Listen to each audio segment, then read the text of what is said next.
Proud of our team. Thought we had to play the game under very difficult circumstances, and with the amount of players that we're missing, but also playing a man down. So I thought our team showed a lot of character. We battled. We created some counterattacking chances. We knew we were going to give away some possession in the second half, but I thought our team held solid. Obviously, Schmid made a few big saves at the end of the game, and when added time is added to added time, it makes it more difficult. What do you think of how the game was officiated today? I don't want any more questions about Salazar, but the thing is, our fans know his name. I don't think many fans know the name of the referee. I think that's an indication. How that's not a red card on Schuler. I didn't know Borchers was that fast that he was able to get behind him. I thought that's a last man foul, and it's not a red card. I'm not going to argue the red card on Scott. I do have a problem when you put 2 minutes of extra time on and they take the corner at 2 minutes and 30 seconds at the end of the game. So it's like, okay, we're going to give them another chance to score. And I just thought, we were hard done by the officiating all night in certain regards. There were handball in the box. I haven't seen the replay. I don't know if that was a handball. You guys know better than me on the one shot that Freddie hit. So that could have been a handball. It just seems whenever there's something 50-50, obviously we don't get the break with him. Both from the starting lineup and especially after that, you kind of had to go with some unconventional lineups and put some people in some unusual spots. How did you kind of think some of them did? I thought they did well. Brad Evans, we needed him to play right back, then he had to play center back. I thought he did a good job back there. I thought he played well. I thought Michael Seaman came on and did well for his first appearance of the year and coming in and having to play right back. We asked Tifford to play a little bit differently today because we had the changes, so we put him a little more on the left side from start to finish. I thought he did well. I thought everybody responded to the challenge of having to play a slightly different position, good. And, we're obviously I'm pleased with that. For good portions of the match, it actually looked like you guys, the way you were playing, looked like you were actually the team that was maybe up a man there. Did you make a point of going for the win despite being down a man? Yeah, we were trying to go for the win. We were trying to counter and get our opportunities on goal and get in behind. I thought Freddie did a good job of trying to stretch them. We brought David in at the end, a little more work rate, hoping he could do the same.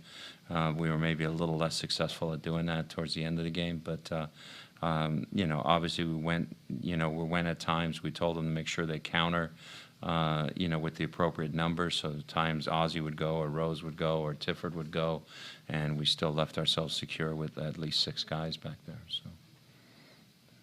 3 shutouts now in a row for the defense. Is that at least a positive you can keep up? It's important. It's important for the playoffs. I mean, you have a game like this, and Lord help us if we get Salazar in the playoffs.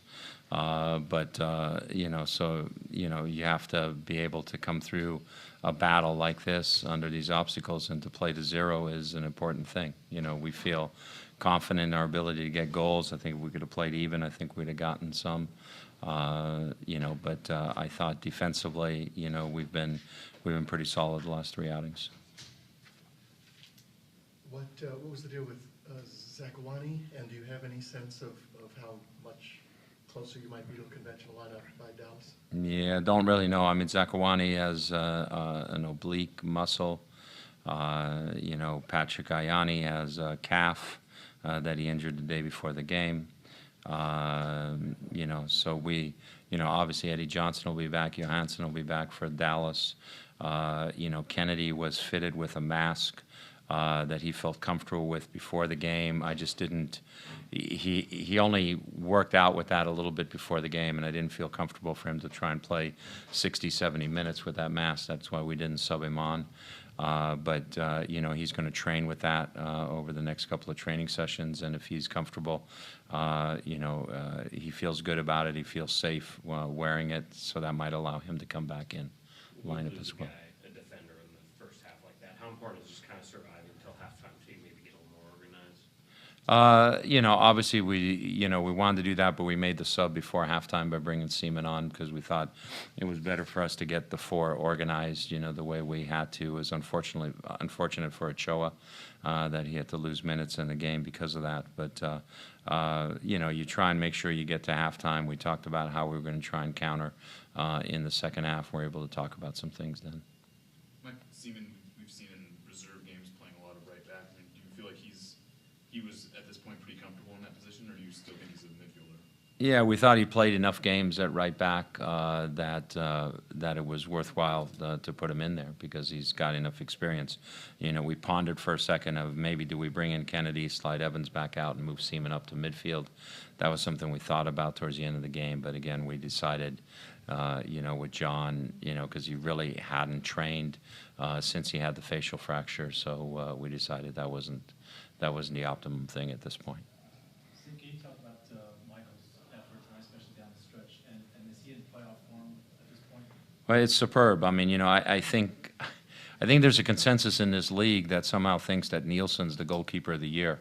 But I think if you look around, I think Michael Gashpernik's goals against average is better than Nielsen's.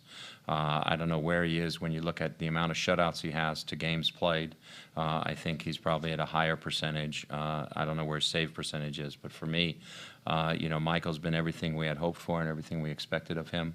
And for me right now, I mean, he's the goalkeeper of the year in this league. I think he's the goalkeeper that's been the most consistent. We had one bad stretch. That was a stretch where he was injured. And when you look at our record when he's played, I don't think there's a goalkeeper that can match that record. I think the fans out there and the media in other cities need to do a little bit of research and homework before they cast that vote when that vote comes up. Speaking of Sperning, he's made a lot about how he hasn't necessarily made a lot of highlight reel saves, save the week kind of saves, but today he probably had a couple. I mean, do you think that this was his best game?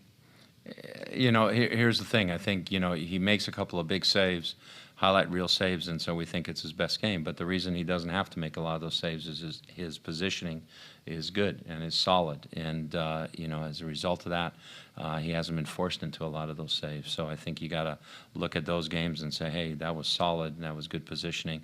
And today he had to make a couple of good reaction saves and was able to come up with them. The low shot that he sort of got his foot on and then wrapped it up. The one late in the game that he deflected around the post. The one that he tipped over the bar. I think there's probably 4 big saves I can think of. Coach, you seem to play a lot more direct to Freddie when you play RSL. Is there something about your personnel, Coach Christ's personnel, that led you to lean in that direction? No, today we were forced into it. Obviously with the red card fairly early, that forced us into playing a little more direct than we wanted to. When you look at our lineups against RSL, we haven't really been able to field our top lineup. We've either had a couple of different people in midfield or we've had some different people up front, and as a result, maybe the cohesion hasn't necessarily been there, but we certainly think pace-wise, and Freddie's not as pacey as some of our other forwards, but he's got enough pace. We certainly feel that pace, we can get behind them and we can cause them some issues. Their outside backs push up, so as a result of that, there's a lot of space to attack into. Me preguntaron si podría hacer un anuncio y pensé que era porque yo juego para los Seattle Sounders. No puedo porque mi inglés no es muy bueno. That's true. Entonces me dijeron que el anuncio era de padres, niños y familias. Eso es muy importante para mí y le dije que yo hago lo que puedo hacer. No importa cuál idioma tú hablas, hay un idioma universal que nuestros niños comprenden y necesitan. Y es el amor y el cariño de los padres. Be a good parent and stay involved in your child's life.